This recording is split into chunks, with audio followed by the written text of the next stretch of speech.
Hello everybody, welcome to my commentary channel. If you have any suggestions for a name I could give this channel, because I know some people were complaining about me calling it my second channel or channel 2, so sure, by all means, comment and let me know if you have a good idea for a name for the channel where I comment on things that really don't matter a whole lot.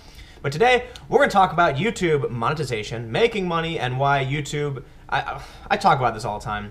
Let's just look at this here tweet.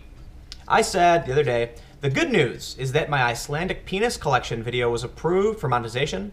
The bad news is that my interview with former WikiLeaks member Birgitta was confirmed for demonetization. It's the important things we aren't allowed to make money on, I guess. So here's what happened. I put out another tweet. Actually, I think I might be able to just pull it up. Because this was funny. Here we go. I tweeted, always good news. Because I got this email that said, hi Tim Pool, great news. After manually reviewing your video, we've determined that it is suitable for all advertisers. The video's title, The Penis Museum of Reykjavik, the world's biggest penis collection. Totally okay. Totally okay. Now, I will admit the Penis Museum, it's science, and, you know, I guess it's okay. But I still have to wonder what advertiser would rather be on the penis video as opposed to the politics video, but I guess that's just the way it is. So sure enough, I got another email just the other day that said, after manually reviewing your video, interview with Birgitta, former WikiLeaks member, we've confirmed it for demonetization. So here's what it looks like. Here's what it looks like on my YouTube. You see, we've got this wonderful, the world's biggest penis museum here, the Penis Museum of Reykjavik, world's biggest penis collection. It's got 18,912 views, and it's got a little green dollar sign. That means ads are running on this video. Then we have former member of WikiLeaks on free speech and politics today.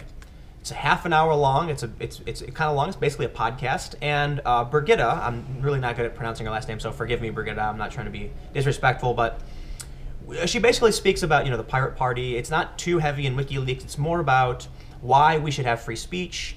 She actually goes on and mentions why she's anti-capitalist. And I thought it was a fascinating discussion where we have someone who's associated with the left, an anarchist, someone who's done work with WikiLeaks on some of the biggest leaks ever published, and she's adamantly for free expression and free speech. I thought it was an interesting contrast. Confirmed by manual review. Look, right there. Not suitable for most advertisers, confirmed by manual review. Somebody watched this and said, ooh, it's WikiLeaks and politics. We can't let people run ads on that. Okay. And then someone else watched a video where we literally show a human penis, and they're like, yeah, but, you know, that's okay. I understand that the Penis Museum is science, and it's a museum, right? So it's got educational merit. But still, simply because educational, doesn't mean advertisers want to be associated with it. I honestly, I gotta say, I am surprised that the perception, or the desire, I guess, I don't know, of advertisers is to be totally okay with being on videos about male genitalia and not being on a video about a discussion about politics. That really surprised me. I have some theories. I think demonetization is more about restricting supply of ad space. That could be wrong. Maybe it's a bit naive. I don't know. I mean, YouTube's got, they estimate around 50 million YouTube channels. So that's a lot of ad space.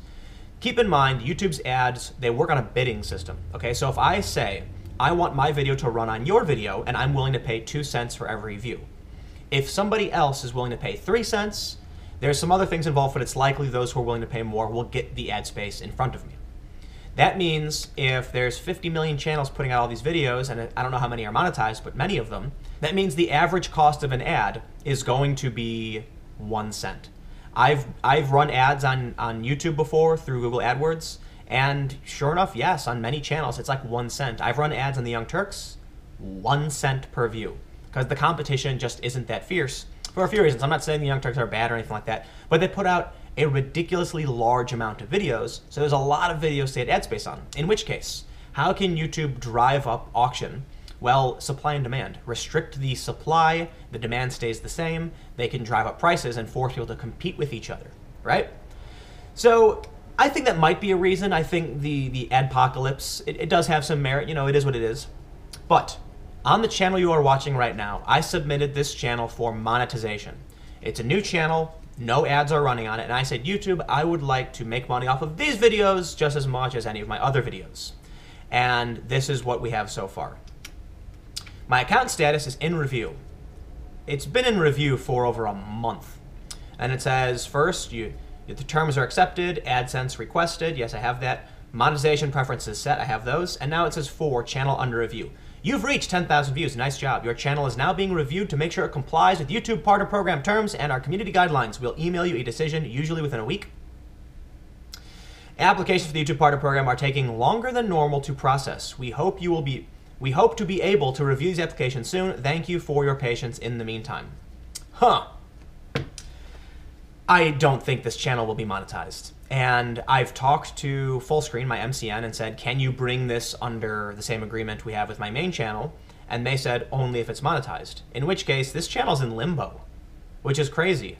I don't see how anything I've done in this. I think this channel is actually significantly less controversial than my main channel, yet it's been under review forever. I don't even know how to like trigger this. You know, I guess because my main channel is over 100,000 subs, I can reach out to some kind of like YouTube liaison and ask them to fix this, which is what I'll probably do after filming this video. But I started thinking that maybe it really is about restricting the supply. You know, this is a new channel. They flat out say right here that it's taking longer than normal to process. So maybe that just means they're trying to not let channels run monetized content, I guess. I have no idea. Anyway, that about sums up my complaints about, well, no, that doesn't sum up my complaints. It's just a highlight of the absurdity of, I really didn't think the Penis Museum would be monetized. I thought, big red letters right here, penis. And I thought it was funny, and I was like, you know, it's the start of the new year. I want to do something that's, you know, yesterday's video was about the new year. This is the first, like, real piece of content that's entering. You know, I wanted to make it fun and funny, but it's also interesting. You know, it's a cool place. The Penis Museum, in all seriousness, it is pretty fascinating. They have some funny stuff in there. I don't know if you watched the video, but there's one point where we see a picture of a depiction of Loki, the Norse god, who's tied his a string to his balls and then tied the string to a goat's head, so the goat pulls on his balls, and that's a part of their folklore mythology, and it's funny, but it is also interesting. But I really didn't think they'd let me run ads on it. And then you know, sitting down with a former MP, okay, Birgitta was a member of parliament in Iceland. Is a politician, and she talked about free expression, and I confirmed by manual review. Let me know what you think about that. Comment below, and we'll talk about it. And more importantly, what should I call this channel? Right, the username is Timcast News. I don't exactly know why or how this channel came to exist. Because here's the thing, this channel you're on right now was originally my main channel, and then when I got Google Plus, my YouTube channel was Timcast. It was called Timcast, right? When you look at my little picture and the little thing below, it said Timcast next to it. And then when Google Plus came out, they asked me for my real name, and then they asked me to link my YouTube channel to my Google Plus, and I did. And then all of a sudden I had 2 YouTube channels, and I didn't quite understand. So this actually created a problem for me, because when I was in San Jose, if you look on this channel, the first video is a dude getting whacked in the back of the head with like a bag of rocks or something. And it's because when I was trying to mobile upload from there, I had 2 channels all of a sudden, and I didn't know what it was, but Timcast was always my channel, so I uploaded it there, and then sure enough, that like created a new channel. The whole thing's really confusing and stupid, but let me know what you think I should call it. And then I think soon, maybe by the end of the next month, hopefully, there will be an official Subverse channel, so the Discord, everything's all set up for that. We'll see what happens. Thanks for hanging out on my commentary channel and listening to me rant about the Penis Museum of Reykjavik. Yeah. You know what? I'll do one last thing before I sign off, because I got this notification yesterday and it made me laugh. Let me see if I can pull this up. WikiLeaks tweeted it out. WikiLeaks said, Google's economic censorship of YouTube, what's okay? Video of Icelandic penises, check. Interview with former MP who helped to produce a video on US war crimes in Iraq, nope. And I understand that the narrative plays well for WikiLeaks, so that's why they'll tweet about it. I hold no. I'm not surprised that WikiLeaks would tweet about this, because, yeah, they call it economic censorship. To an extent, it's true. I understand advertisers don't have to be on some, you know, content or whatever, but it's just surprising to me. I really didn't expect the Penis Museum to be monetized, and I thought the WikiLeaks thing would be totally fine. I guess not. I'll see you all tomorrow at 4. YouTube.com/Timcast.